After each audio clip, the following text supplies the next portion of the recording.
Hello friends, welcome back to my channel. எல்லோரும் எப்படி இருக்கீங்க? நல்லா இருப்பீங்கன்னு நினைக்கிறேன். நான் கொஞ்சம் சோகமாக இருக்கேன். என்னென்னா வேலையும் வரல, வீடியோக்கான கண்டென்ட்டும் வரல. அதெல்லாம் கொஞ்சம் சோகமாக இருக்கேன். என்ன தான் மனசில் சோகமாக இருந்தாலும் வயிறுக்கு கொஞ்சம் பசிக்க இல்லையா? அதால் சாம்பார் சாப்பிட்லாம். சாம்பார் கிடையாது, சாம்பார் செஞ்சு சாப்பாடு கூட வச்சு சாப்பிட்லான்னு ஒரு யோசனை. அதால் சில காய்கறிலாம் போட்டு சாம்பார் செய்யலாம். ஏன்னா திடீர்னு என்ன தெரியல, சாம்பார் சாப்பிடணுன்னு ஒரு எண்ணம். சிறப்பாக ஒரு சாம்பார் செஞ்சு வைப்போம். மதியம் அவங்க சாப்பாடு கொடுத்தாங்கன்னா அது கூட போட்டு சாப்பிட்டு எப்படி இருக்குதுன்னு சொல்கிறேன். நீங்களும் வெளிநாட்டில் இருக்கிற பேச்சுலர்ஸ் யாருன்னா இந்த வீடியோ பார்த்தா நீங்களே செஞ்சு சாப்பிடுங்க.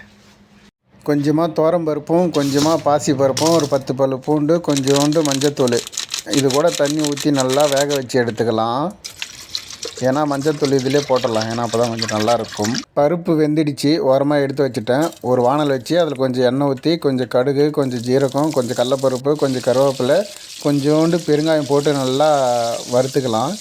இந்த பெருங்காய பொடி கொய்த்தில் லூலுலும் கிடைக்குது, அப்புறம் சிட்டி சென்டர் அந்த ஜமையிலையும் கிடைக்குது. அதுக்கப்புறம் வெங்காயம் கொஞ்சம் சின்ன சின்னதாக நறுக்கி போட்டுக்கலாம். நான் ஒரே வெங்காயம் தான் எடுத்தேன், அது கொஞ்சம் பெரிய சைஸாக இருந்துச்சு. எனக்கு ஒரு ஆளுக்கு தானே, அதுவும் 2 வேளை தான் வச்சு சாப்பிடுவேன்ட்டு கொஞ்சமாக போட்டேன். அதுக்கப்புறம் ஒரு பெரிய தக்காளி, அதையும் சின்ன சின்னதாக நறுக்கி அதையும் போட்டுட்டேன். இதில் என்னென்ன காய் எடுத்து வச்சுருக்கேன்னா முருங்கைக்காய், கேரட், உருளைக்கிழங்கு, கத்திரிக்காய், இந்த 4 காய் தான் போட்டேன். போட்டுட்டு இதையும் நல்லா வதக்கிக்கலாம். வதக்கிக்கிட்டு தேவையான அளவு உப்பு இந்த காய் கூட போட்டால் இந்த காயும் உப்பும் கொஞ்சம் கரெக்டாக இருக்கும், சாப்பிட நல்லாயிருக்கும். உப்பு போடும் போதே அதிகமாக போட்டுரு பாருங்கள், அப்புறம் குழம்பாக இருக்காது, கோளாறாக மாறிடும். காய் நல்லா வதங்கினதுக்கப்புறம் இந்த சாம்பார் பவுடரில் ஒரு 2 ஸ்பூன் போட்டு தண்ணி ஊற்றி கொஞ்சம் வேக வச்சுட்டேன். பருப்பு ஊற்றலை இப்போவே, ஏன்னா பருப்பு காய் கொஞ்சம் வெந்ததுக்கப்புறம் ஊற்றிக்கலாம், அப்போ தான் நல்லாயிருக்கும். இதில் ஒரு சின்ன மிஸ்டேக் ஆச்சு. என்னென்னா இந்த பாத்திரம் பத்தலை, அதால் பருப்பு வேக வச்ச பாத்திரத்தில் மாற்றி தண்ணி ஊற்றி கரெக்டாக கொதிக்க வச்சுட்டேன். நல்லா கொதி வந்து காய் வெந்ததுக்கப்புறம் இந்த கொத்தமல்லி போட்டு மூடிடலாம். நம்மளுக்கான சாம்பார் ரெடி. சாம்பார் சாப்பிட்டேன், சிறப்பாக இருந்துச்சு. ஆனால் வீடியோ எடுக்க முடியல, ஏன்னா சாப்பாடு எடுத்துன்னு வந்து வீட்டு பணிப்பெண் வச்சோன்னா குமார் கொஞ்சம் சீக்கிரம் சாப்பிடு, மாமா வெளியே போகணும் அப்படின்னு சொல்லிட்டு சொன்னாங்க. சரி, அதால் டக்கு டக்குன்னு வாரி போட்டுக்கின்னு வண்டி ஸ்டார்ட் பண்ணேன். அதுக்கப்புறம் மேடம் வந்தாங்க, சல்யூட் விட்டுட்டு இப்போ தான் வரேன். ஒரு 2 மணி நேரம் ஆகணும். குமார் நீ வீட்டுக்கு போ, நான் முடிஞ்ச பிறகு ஃபோன் பண்ணுறேன் அப்படின்னாங்க. அதெல்லாம் வீட்டுக்கு வந்துட்டேன். முடிஞ்சிருந்தால் பொறுமையாக சாப்பிட்டு சாம்பாரை வீடியோ எடுத்துருக்கலாம், ஒன்றும் பிரச்சனை இல்லை. கொஞ்சம் சாப்பாடு எடுத்து வச்சுருங்க நைட்டுக்கு சாப்பிட்றதுக்கு. அது கூட சாம்பார் ஊற்றி சாப்பிட்லாம், காட்டுறேன் நான். அது இல்லாமல் ஓனர் வராரு போல் தெரியுது. ஏன்னா மேடம் பசங்க வந்து சவுதி போகிறாங்க. சின்ன பையன் வந்து ஓனர் கூட ஜோர்தான் போயிருந்தான், அவனை மட்டும் இட்டுன்னு வந்து விடுறதுக்கு வராரு, அதாவது மேடம் கூட அனுப்புறதுக்கு. சின்ன பையன் அவன் வந்த அப்புறம் அங்கே மேடம்லாம் சவுதி போயிட்டாங்க. திருப்பியும் ஓனர் ஜோர்தான் போகிறாரா இல்லை ஈரான் போகிறாரா தெரில, ஆனால் நைட்டே ஓனர் வராரு. சலூன்லேருந்து இட்டுக்குன்னு ஃபேஷன் மால் வந்துட்டேன். உள்ளே போயிடுச்சு, இன்னும் உள்ளே தான் சுற்றின்னு இருக்குது மேடம், வெளியே வரல. அப்படியே கசன்னு இருக்குது.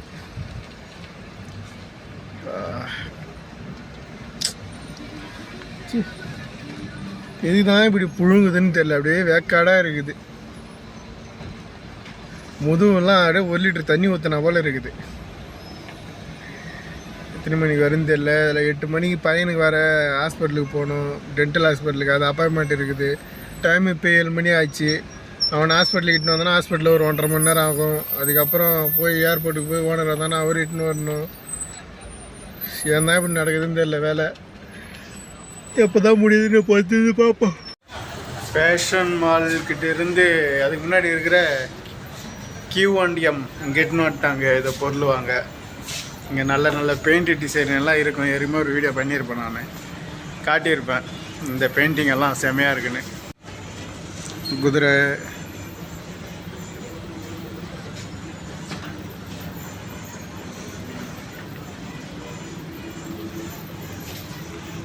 இதெல்லாம் ஏற்கனவே ஒரு டைம் காட்டியாச்சு.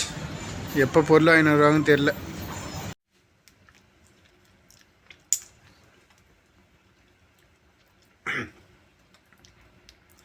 இப்போ தாங்க ரூமுக்கு வந்தேன். டைமு 10:30 மணி ஆகுது. மேடை தட்டுன்னு வந்து விட்டுட்டு உடனே பையன் வந்தான். அவனை டென்டல் ஹாஸ்பிட்டலுக்கு இட்டுன்னு போய் அவனுக்கு பல்லெல்லாம் ரெடி பண்ணிட்டு இப்போ தான் வந்தோம். பசிக்குது. காலையில் வச்ச சாம்பார் தான் சாப்பிட்றேன். நல்லா அருமையாக இருக்குது பாருங்கள் சாம்பார் பார்க்கவே. சைடிஷ்க்கு முட்டை கொஞ்சமாக எடுத்து வச்சு கொஞ்சமாக இது கூட எடுத்து வச்சு முட்டையோட கூடிய சாம்பார் சாதம்.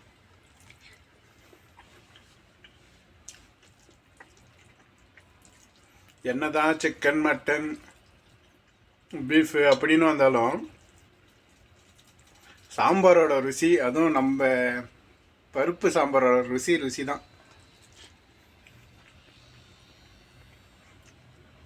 சரி ஃப்ரெண்ட்ஸ், சாப்பிட்டு கொஞ்ச நேரம் ரெஸ்ட் எடுப்போம். ஓனர் எத்தனை மணிக்கு வராருன்னு தெரியல. எனக்கு தெரிஞ்ச விடிய காலம் 3 மணிக்கு வருவார்னு நினைக்கிறேன். அதுக்கப்புறம் 3 மணிக்கு ஓனர் ரிட்டர்ன் வருவோம்.